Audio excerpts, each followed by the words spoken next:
Hello and welcome back. This is Frantz Kantor here, cartoonist, illustrator, toon talker, yada yada yada, etc.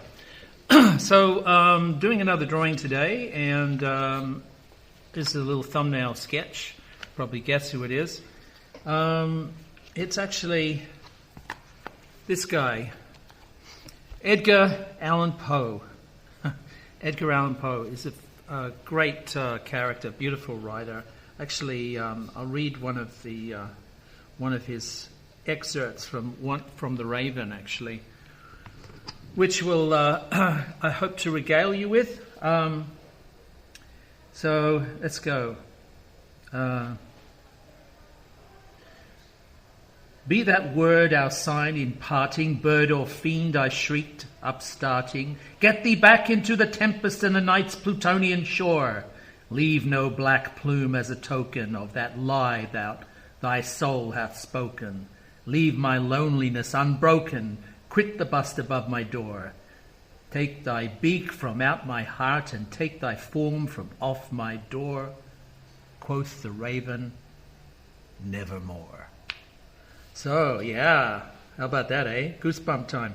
So, let's get started. This is the image we've got. Got some nice shapes here. There's some sort of like twists and turns and things in the muscles for his face, but we'll get onto that as we go. I've actually done a little thumbnail sketch here, trying to work out the shapes. I've actually expanded on that a little bit. Actually thinking, come to think of this, I'm trying to get like a slant coming back. So we'll try and do that as we go. Let's try to maybe correct this part over here, the volume over here. I'm trying to establish like a composition. Actually, might just looks like got a bit of space to explore over on that side. Okay, so here we go. This is the thought behind all of this. What I'm trying to do is establish a sense of volume, obviously, with the drawing, but a sense of rhythm. Rhythm is like a dance term or a musical term. In drawing, it actually indicates like a continuous stroke, continuous shape or impression of a line that goes through the form. So this one here, he's kind of, a curved. He's leaning back and his head slightly forward, and it's almost, his head's almost turning to the left. So it's got that sort of twisting movement to it, which I quite like. I kind of like. You can see I'm trying to experiment a little bit. So his head's sort of like this, pear shape or avocado, in a way. And he's got a big head. We'll talk about that, but that usually indicates he's a big thinker. So he's a big thinker, and he certainly is. And he's very, like his body language is saying, like he's incredibly smug. No, he's very he's very self-aware. He's a very self-aware individual. And when you think about poets, they need to have that sort of just close to the surface, that vulnerability, which comes from like a lot of self-awareness and, and could end up in tragedy. But he had a lot of tragedies in his life, and it's reflected, I think, in his face and his expressions, certainly. But we'll explore that as we go. So lighting-wise, this photograph is kind of lit from the top left-hand side, so that means that there's going to be a sense of shade over on the bottom right-hand side of the picture. So that's what we're going to favour. Okay, that's the sort of the area that we're going to think about. What else are we going to think about? So within the eyes, the nose, and the mouth, we kind of call that like a mask or a T-zone, if you will. So they're the areas of focus. So we'll try to sort of create a relative dialogue between these elements. So when I mean relative dialogue, that doesn't mean that the proportions are affected. It doesn't mean going for a more even proportioned, portrait, you can still distort and exaggerate by making more emphasis on the size and placement of the elements of the face. But you kind of doing that in relative unison with each other. So when you draw the eye, you're looking at with the placement of the nose. So the eyes, referring back and forth. So it's kind of like when you try to achieve a certain amount of proportion, correct proportion. This time we're looking at incorrect proportion, but we're looking at incorrect proportion with a relative understanding of how they fit together. Okay, so that's something to think about. Let's dive in. Be using a brown pencil on this and tone paper and dropping little pencil stubs and things like that everywhere. So white pencil, these are soft pencils you probably find. Test them out when you buy them. This is a Prismacolor. These two are Prismacolors. A harder but still rich quality pigment is the Polychromo Faber-Castell. Play with pencils a little bit before you buy them. Never buy a whole big set of 72 or 148 or anything like that. Just buy one at a time, so sort of try them out and see how they go, So that's the best advice I think that I can give you. I mean, I'm not saying don't buy sets. If you want to buy sets, they're lovely to have, but you're probably not going to use every color, are you? And really to have some kind of a controlled use of color, a color palette is probably a good idea. So here we go. He's got very watery, expressive eyes in this photograph. And now I know that he had illness, and the illness was treated by something, probably laudanum or something like that. So he had a lot of pain, both internally and externally. He had a lot of pain. He lost his wife, I think, to something horrible, like cholera, something like that. And he had at the best of times, he had a very, like he's the original Goth. He had a very dark temperament, dark, moody, dark thoughts, probably. But that's why we love him. That's, we can relate to that. We have our dark days, don't we? And it's good to have somebody like him that articulated those feelings quite well, so that we don't have to focus too much on them. We just read him, and then we feel better. Go figure. So, very, very China porcelain-like skin here. In a way, very, very pale. And, the lines and shadows are quite stark in comparison to a lot of portraits, a lot of faces. So I'm getting quite a strong impression of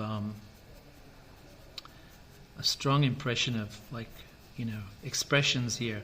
And expressions in a face are created from thoughts and feelings. Well, feelings are fed by thoughts, aren't they?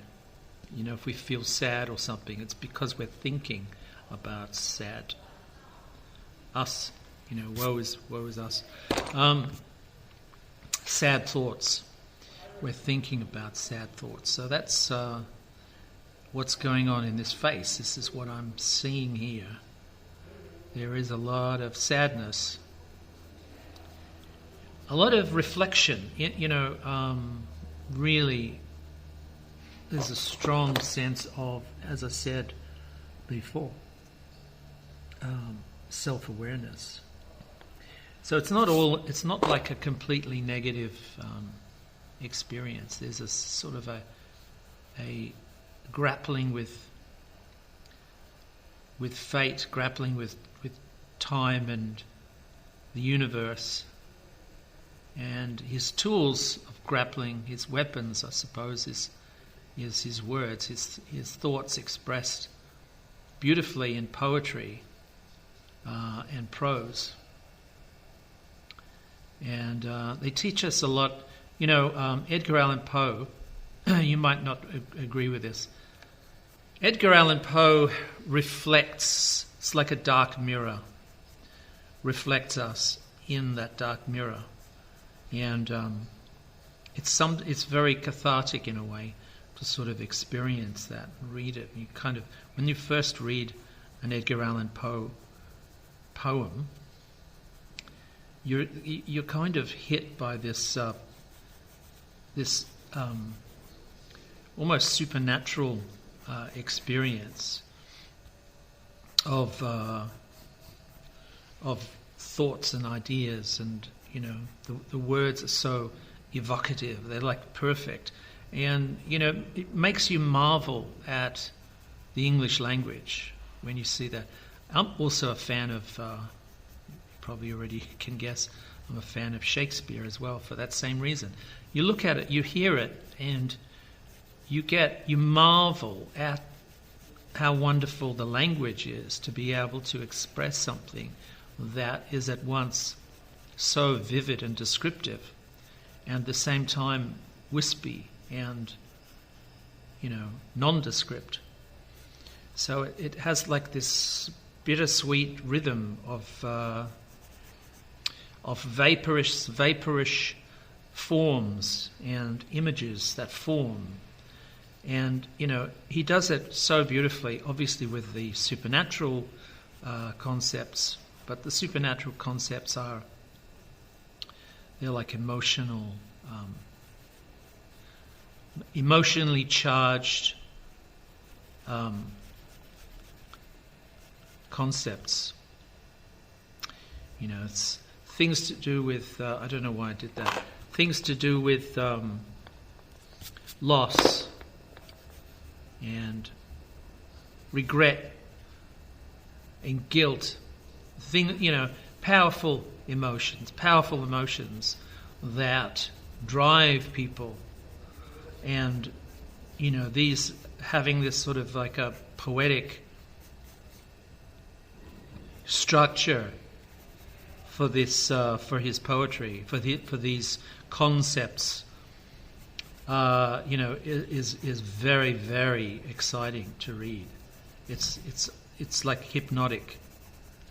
There's something about it that touches, all of us. There's a dark side in all of us. Who said that? Anthony Quayle, I guess. So, old Edgar baby. He was a force to be reckoned with. He's the faint cry heard in the wind at night in the storm. He's the silent footfall heard on the stair in the middle of the night. All of these things that come from, fed by our fears and our imagination. That's what that's his food for thought. That's his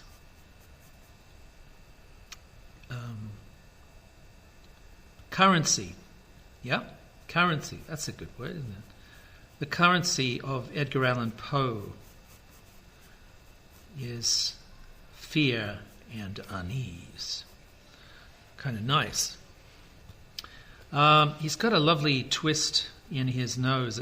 I'm not sure whether that means it's broken, but I'm trying to recreate that sort of swivel, that beautiful swivel that his nose has taken on in his life. So, faces are seldom symmetrical. And when, symmetry, nature hates symmetry. Caricature hates symmetry too. So, like nature, caricature hates symmetry. It's a way of getting variety in the drawing. So we're always trying to entertain ourselves and have fun with the drawing. That's the number one rule. Have fun, right? You're entertaining yourself here. This is the prime directive. So entertaining yourself and getting paid for it would be good. That's a good job, I think. I used to do that when I was working for magazines and papers and things like that. It'd be fun. I loved the novelty and the challenge, and I get a charge out of this process. I find it like reading poetry. I find it very,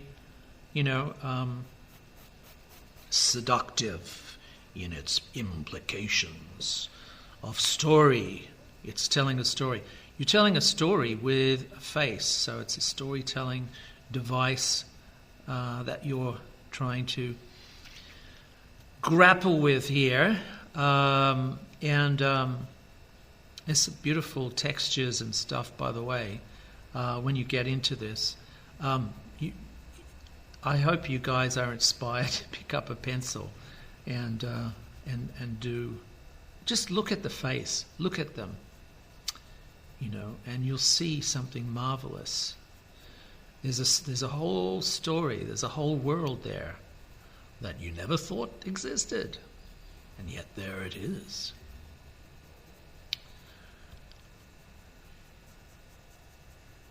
So the world doesn't have to be dark like Edgar's world. But there's light. The light in Edgar's world is the struggle of the individual to persist within the danger or the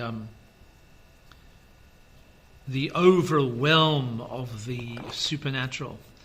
So the spirit, the indomitable spirit of man, persists as a symbol for struggle against the preternatural, the supernatural, the forces that are there to destroy him. But he lives on to tell his story. This is the stuff of Edgar Allan Poe. The heroes are, sometimes the heroes are doomed. Like a good film noir, they're doomed from the beginning. And we watch them play out their ineffectual little struggles like a moth, struggling against a candle flame, getting too close and then eventually burning away.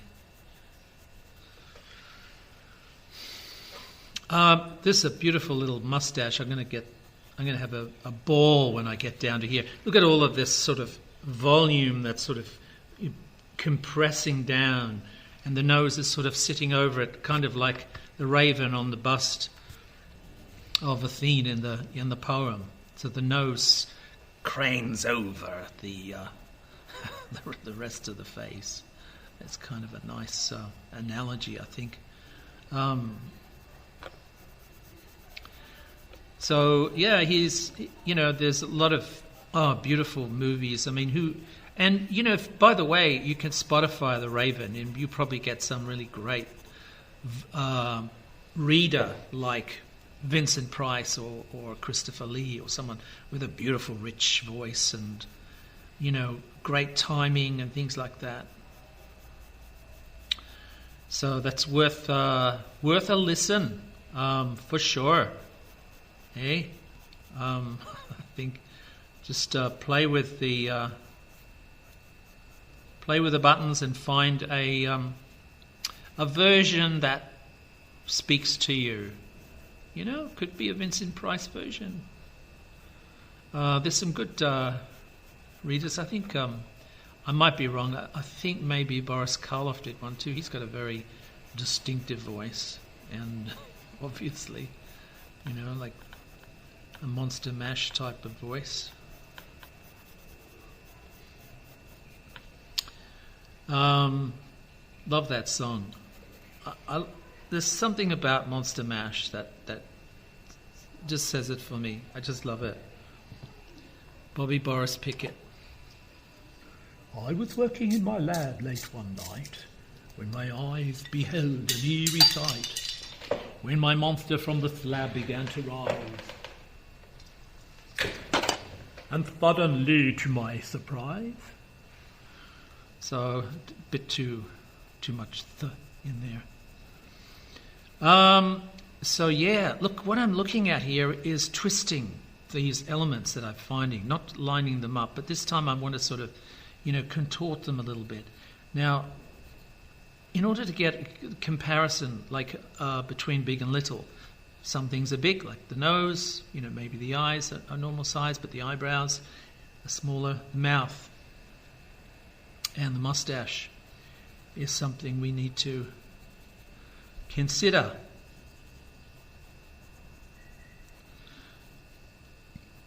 So there is a slight upturn of the lips that I'm detecting, but mostly it's like an impression that I'm getting. There's a sort of a nice little bristling of these mustache hairs, which I'm enjoying as well.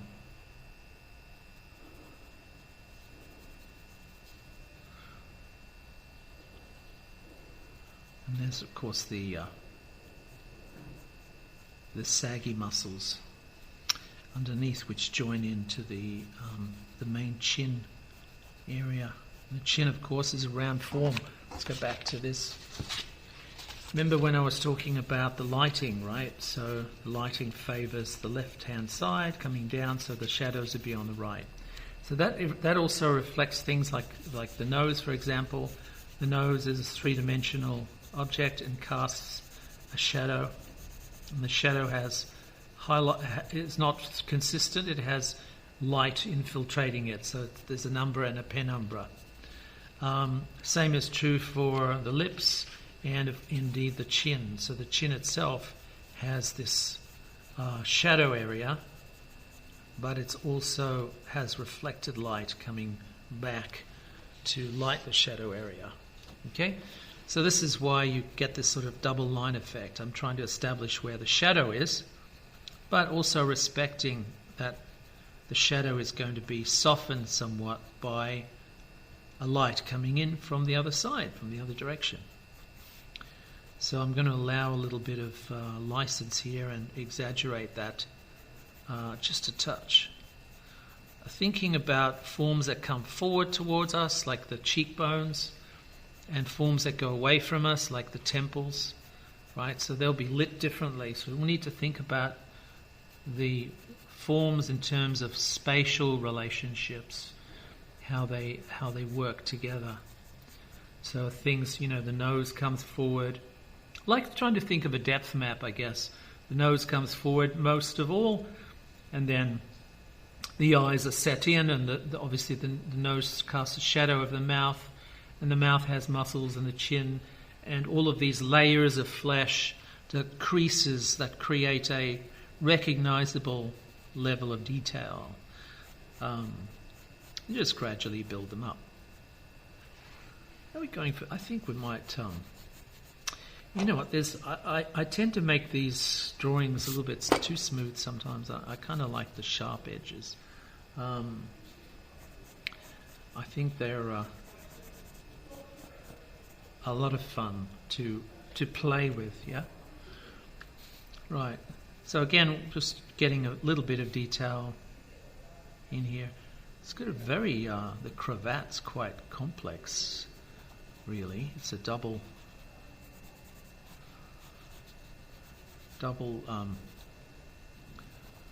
Looks like a double knot. Oh well. So we've got that working, the chin working, the penumbra on the chin, that's good.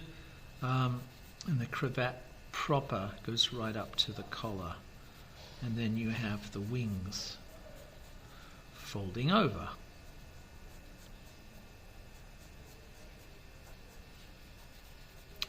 The wings of the collar. So it looks like there's a double cravat happening over here, and it's like a ribbed shirt, but we're not going to give too much detail to the shirt. We're just going to build it up, put in a button here and a button there, and I think kind of opens after that. This has got quite interesting. The waistcoats of the 1800s they have these lapels as well. So underneath the jacket, which has a lapel, waistcoats have a lapel, and then they have a soft collar. It goes up around the neck. How are we going with this? Probably, yeah, that'll do. That's fine. Bring it round here. Match that as much as we can. Soft collar again. That's usually felt because it's closer to the skin. Or velvet, sorry. I seem to get all those surfaces confused a lot. So I'm just building up a little bit of detail here and there. Let's have a look at the raven. I did get a raven picture, so we'll try to get some more detail, a little bit of detail in here. Of course, ravens they're Australian birds. I don't think we have crows here. It's beautiful. They have a lovely, graceful shape, and they're great things to draw. I love the short, fluffy neck feathers and things that are around moving parts. Obviously, a lot of moving parts because they're very expressive birds, ravens.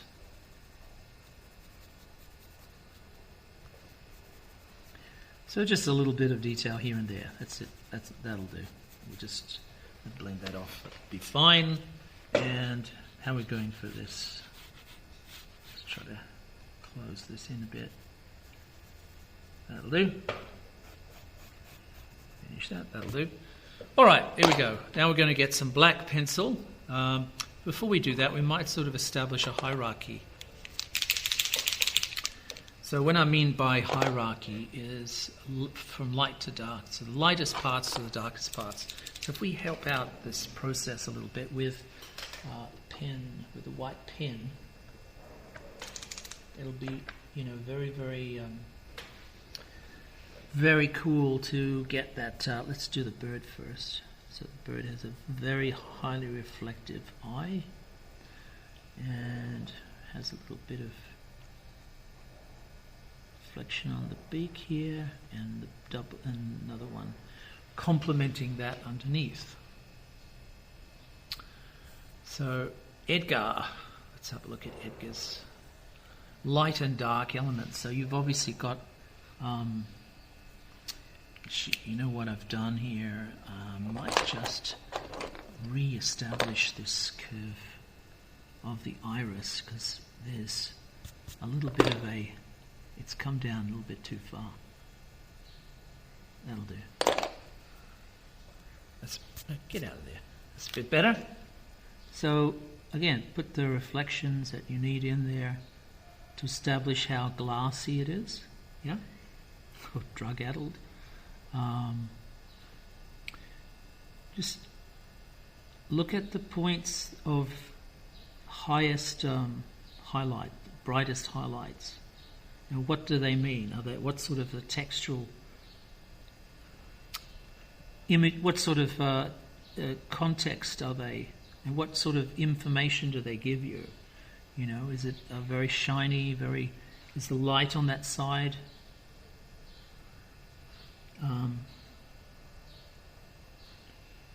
Just sort of keep it within the context. Of course, noses usually put little balls of light on noses because they're quite shiny at the tip.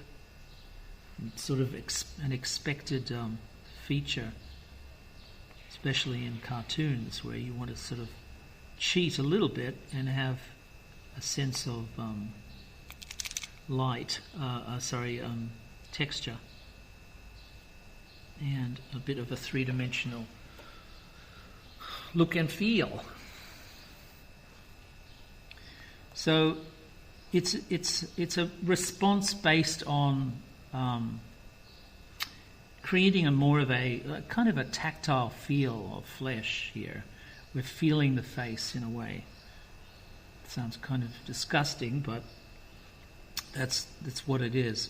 You're kind of thinking about what this is to the touch. Is it shiny? Is it oily? Is it, soft, hard? All of these things, rough, spiky. All of these things are like textures which you toy with, you play with. Let's get some black in there now and try to establish a hierarchy. Now, black is a lot stronger, obviously, than the brown. So you've already established form in there. You're just using the black to kick out the contrast, pick out the contrast a little bit more. That's all that you're actually doing here.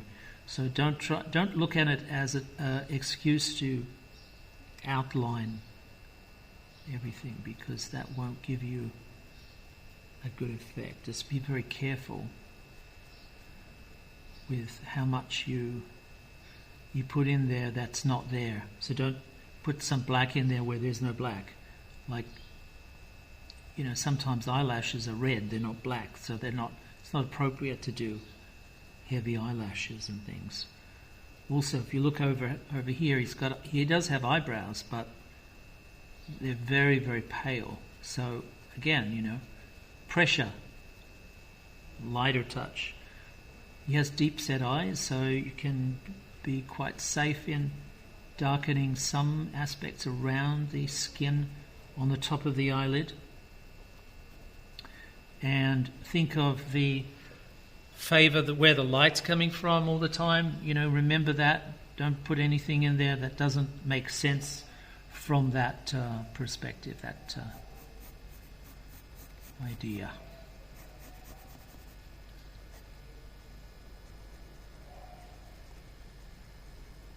So slowly build it up.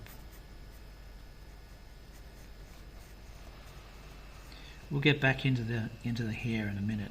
I'll actually bring another piece of paper so I can work up and not smudge across. Okay.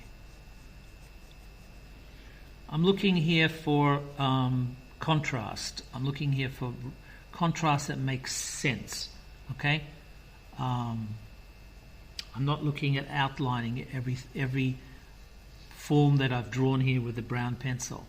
That's not the point, because it wouldn't make sense to the effect that I'm trying to achieve. It certainly wouldn't make sense to the likeness to have everything in outline, dark outline, when it's not appropriate, So always try to create something that is appropriate.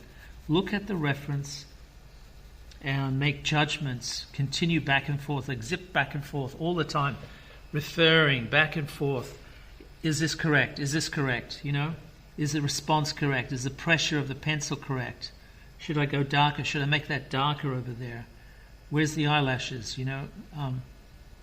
Keep in mind you're actually sharpening a lot of these details. So there's a little bit of interpretation going on in this process. What I mean by that is there's a lot of stuff that's missing in the reference that you've got to think about in the drawing. Yeah. There's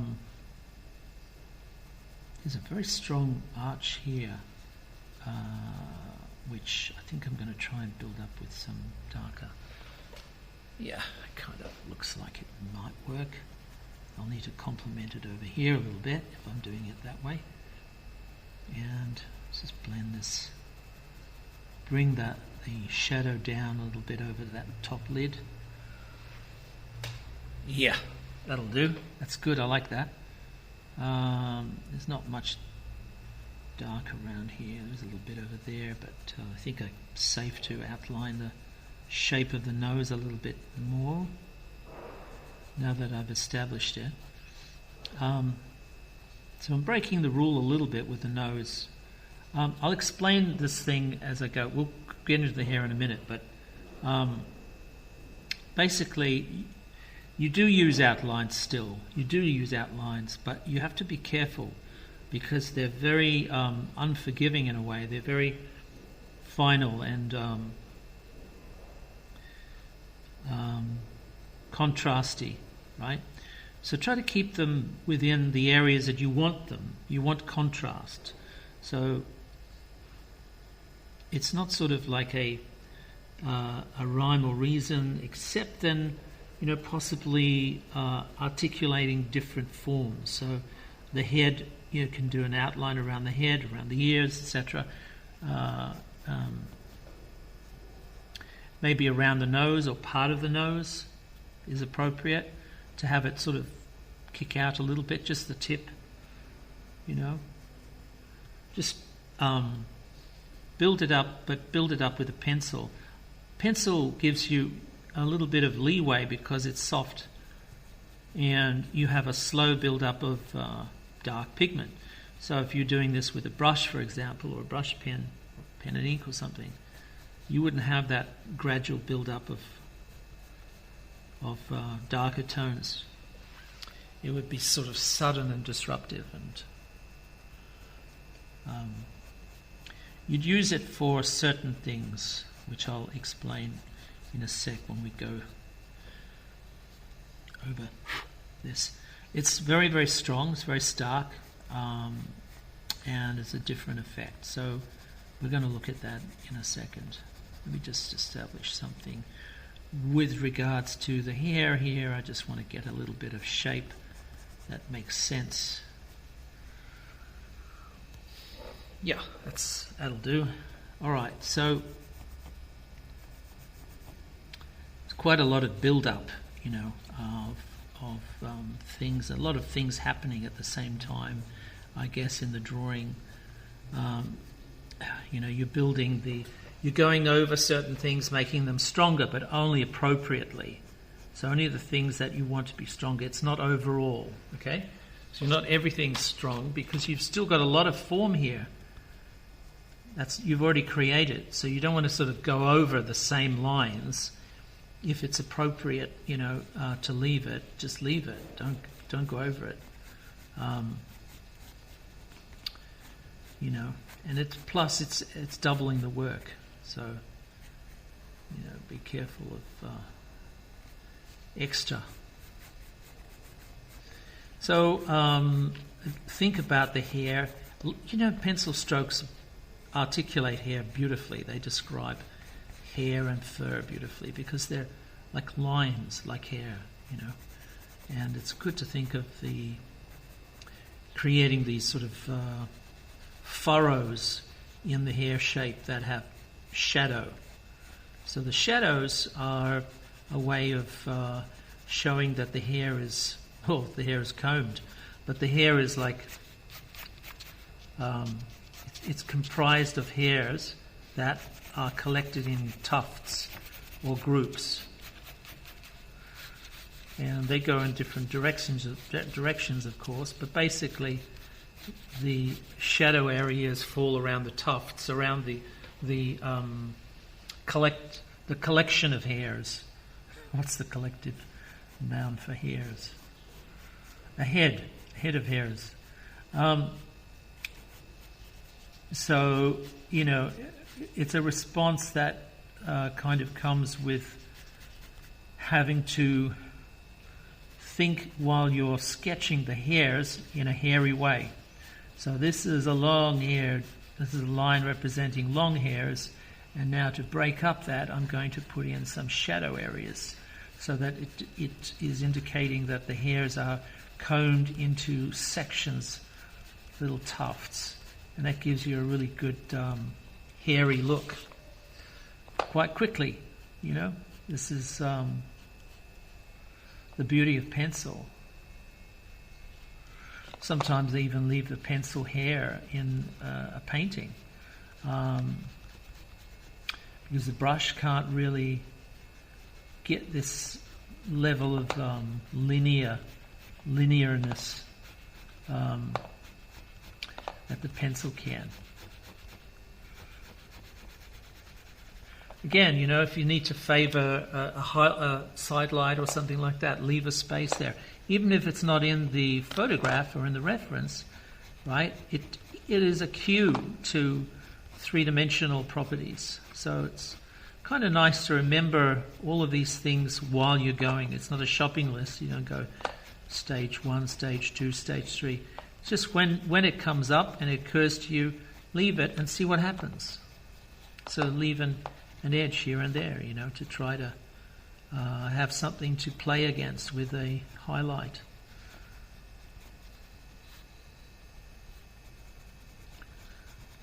Okay, well that worked out all right. Looks like hair to me. Get a bit of variety. See how fast they are to execute too, the hairy lines. The hairy lines. Let's go down and create this, strengthen the frame. So what the frame is it's a construct. It's a property that I like to put in to create a window, and that's like a design element that I can play against. So you can have the character come out of the window or partially. You know, you can have the character, because it's framed here nicely, you've got an indication of negative space, which is the space around the object, around the subject, and that is a nice balancing element in the composition. Even like, especially for going off kilter out of the center, you know, it's quite. There's a lot of pencil on this. Let's try and.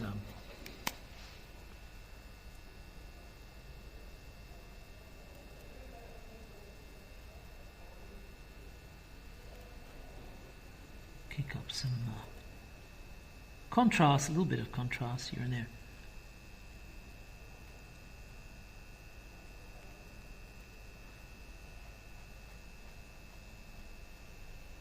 Okay. Back to pencil.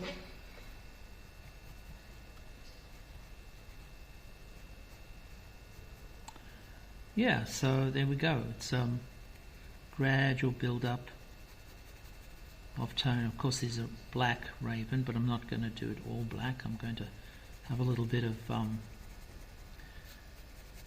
light in there to get form, even though it's black.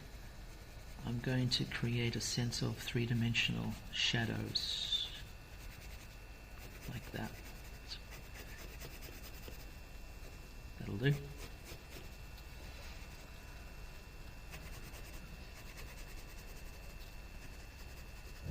That seems to be all right.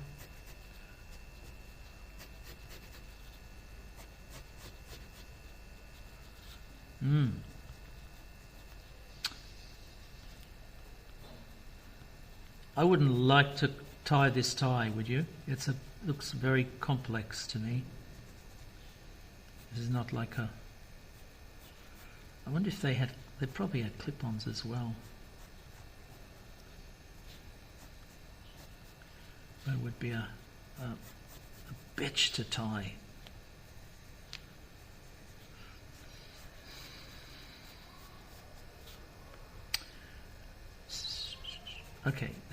Okay, we've got a felt or velvety collar over here. Don't worry about that. Wayward lines, we'll fix that up with the, I think I'll make the background black and we'll sort of cut it in. So it'll be very, it'll be almost invisible in the end. Be overpowered by some stronger black tone.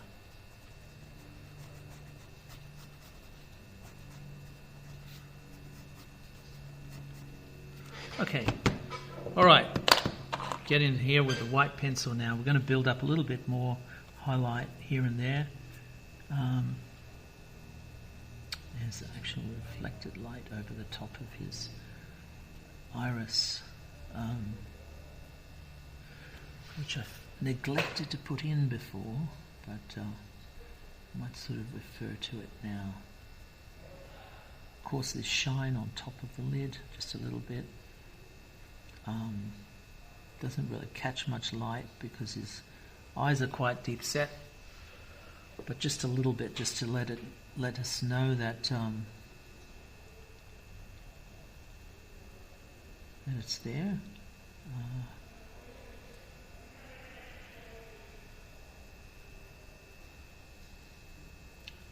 His eyes are incredibly glassy, very, very reflective.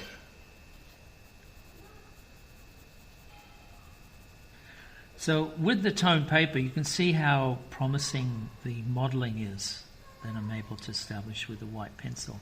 It's quite a good effect. It comes from playing with white pencil on a black paper, so creating a light, drawing with light rather than line and shadow, as it would be normally the case with pencil. Of course, the white would be paper. So it's an interesting, it's very interesting properties. He's got little areas of shine here and there on the hair, which we'll refer to. And pick up the side light a little bit better. Reflected over there a little bit. I'm just picking out some, not all of the highlights here and there, just to give a little bit of help.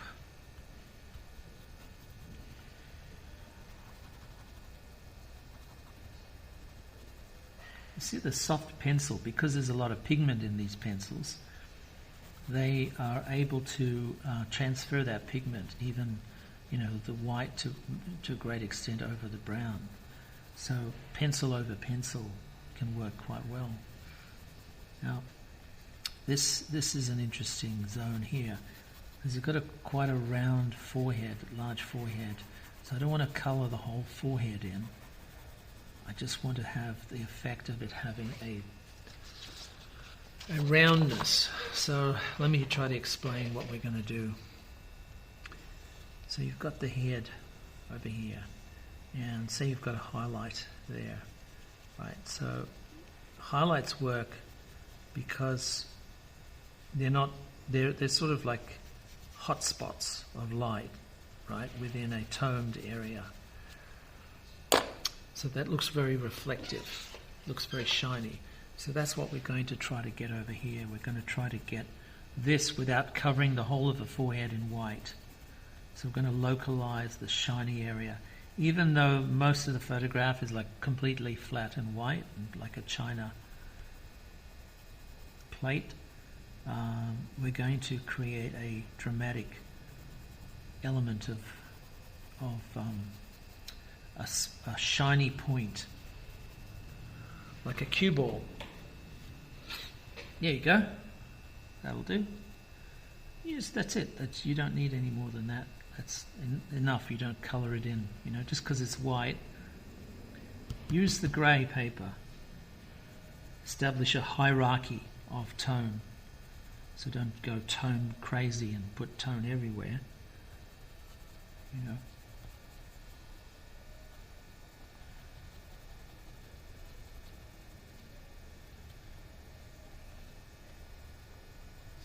So there's a lot of, reflected light into the shadow areas, and just, don't overdo it, because you'll be even lighting the whole of the form.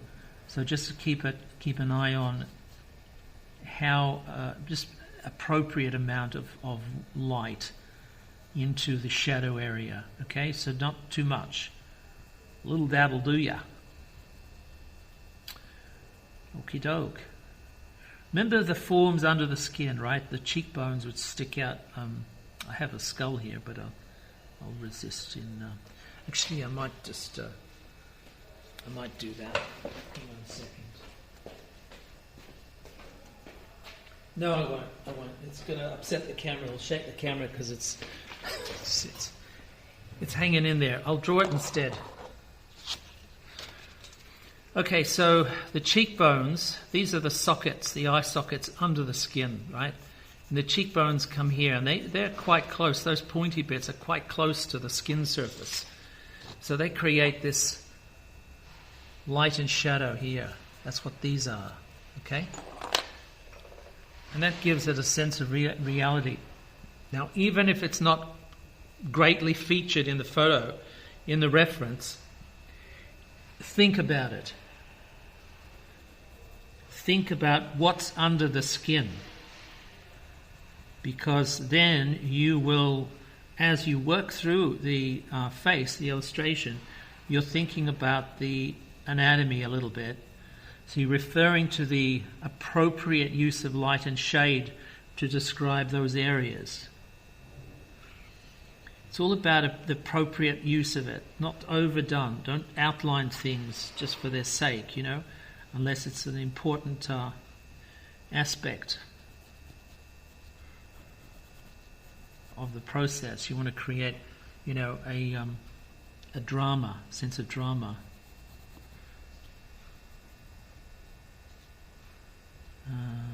Yeah, I think around there. Yeah, that looks right. Oh, of course we need to continue here. What else is there? I mean, look, you're going to miss a few things here and there, but you know, overall, I think I think it's going to work quite well. Okay, go back to the bird. Let's have a look. Okay.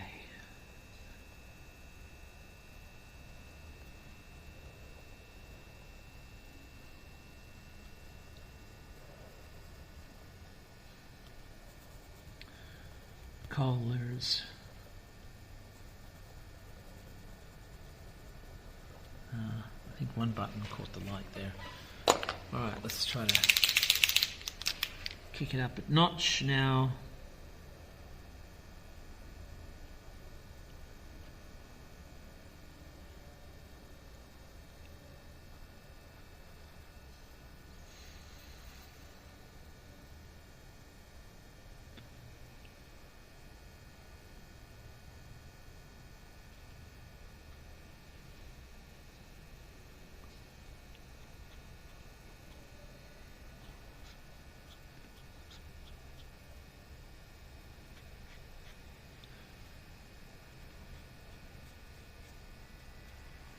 Okay, so just making a few contrasty areas here to play with.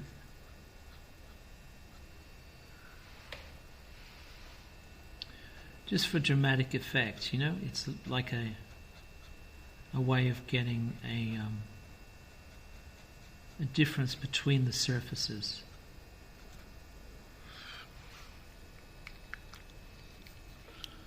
Just a difference between them. All right, let's see what we're going to do with this. We try to use this paint pen, perhaps. Actually, is there anything I can do with a brush?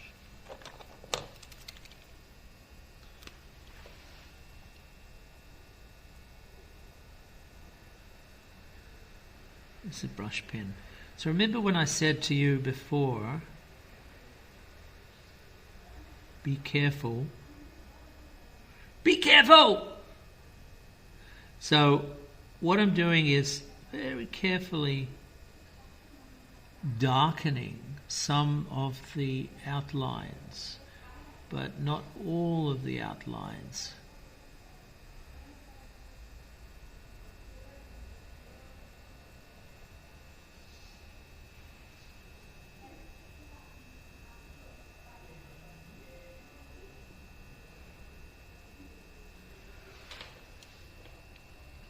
So I just want to create a darkening effect, but not equally all over the place. So I think it's safe to put some dark elements in the hair. Perhaps, and you know, replicate some of the pencil lines so they kind of work together, helping each other, like all good friends.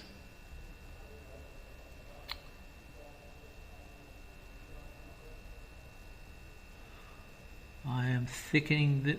Typically with cartoonists have this thick and thin approach to outlining elements. It helps to pick out details, make them stand out more, and that's all I'm doing here, really. You can see I'm favouring those shadows that I created with the pencil lines. I'm not obliterating it. I am respecting those lines as relevant. I'm just sort of trying to work within that structure that I made, the decisions that I made before. I'm just enhancing them, trying to anyway. Hopefully not to create too much. It's a bit difficult for me to see because I'm looking at an angle, and the light is shining off the artwork. But looks like it might be working.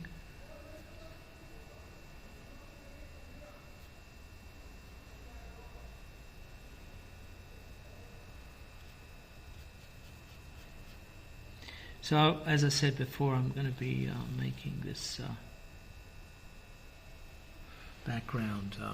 I was going to make the waistcoat black, but you know what? I'll leave it because I think there'll be enough contrast. And I kind of like these simple shapes here, where the grey is sort of left on its own.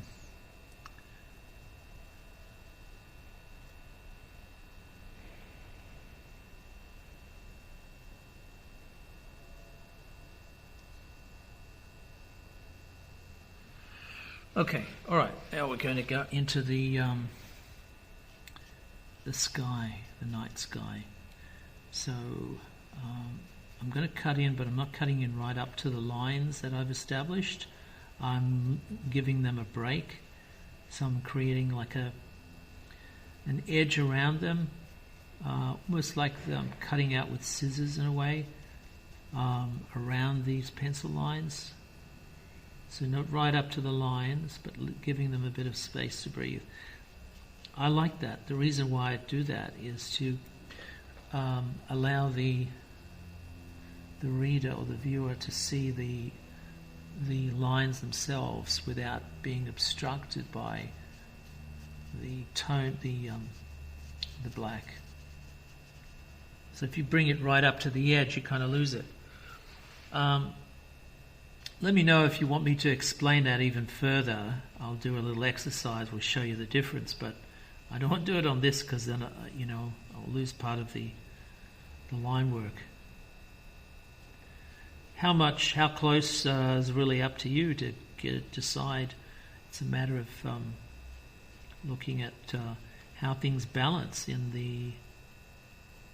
the illustration to see how they would work, how it would work. What's the appropriate response for the effect that you're trying to get, the narrative. It's all about the narrative. So you're telling a story with an illustration, or in this case you're telling a story with a face. It's a range of expressions. You can see the torture that thoughts have been hitting this poor man. This genius all his life, and the effect is that's what the expressions are. He's been hit for 6. He's had a lot of tragedies, and a lot of the dark thoughts come from the tragedies, but he had a propensity for darkness. In any case, he was the original Goth. And we'll love him for that. That's it. We don't want the world doesn't. If the world was all happy and shiny and sunny and things like that, you wouldn't have any kind of contrast. It wouldn't be a contrast. So you would have nothing to compare it to. So having something dark and spooky, and you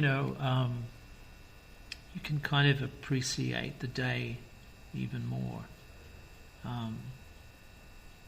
I think that's probably why horror films and horror genre works in general, because it's fantasy, so momentarily you're involved in the story and the horror and scared a little bit,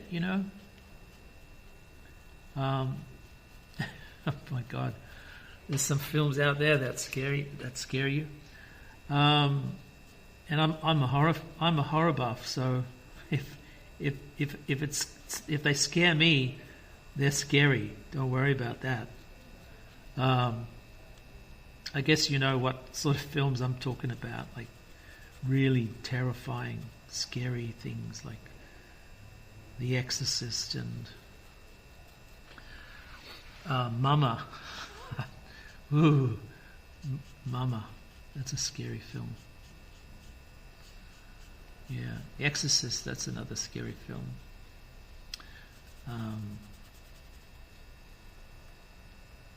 Max von Sydow, the actor, played Father Karras, died a few weeks ago. So, relevant. I did a caricature of him. I quite liked, actually, from one of his earlier films. Poe in films. Yeah, kind of high camp, isn't it, with the Vincent Price movies? They're great, they're lovely, The House of Usher and stuff, beautiful stuff. What's the one with Barbara Steele, I think, the Pit and the Pendulum. Fantastic stuff. Roger Corman things, but they're very campy, they're very high, tongue-in-cheek, they're not that sort of overwhelming sea of emotional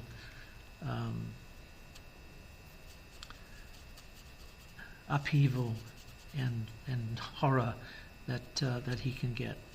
There's another guy, I also did a caricature of another writer, H.P. Lovecraft, who's incredibly evocative with his stories. So they're quite something to read too. Not that I do a lot of reading, of course. I don't particularly enjoy reading because there's too many interruptions now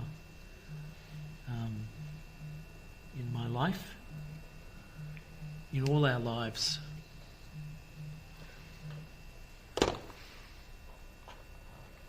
Okay, so we're nearly there, guys. Nearly there. Let's go in for the kill now. Metaphorically speaking, of course. We'll go here, and go here, and go here. Edgar Allan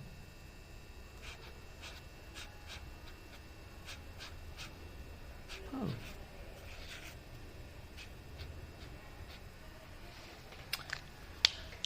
And there you have Edgar Allan Poe. I don't know, should we put some stars in, make it a starry sky a little bit? That'll do. This is Edgar Allan Poe, and this is Frantz Kantor talking, and thank you very much for joining me, and I will catch you on the flip side. Bye-bye.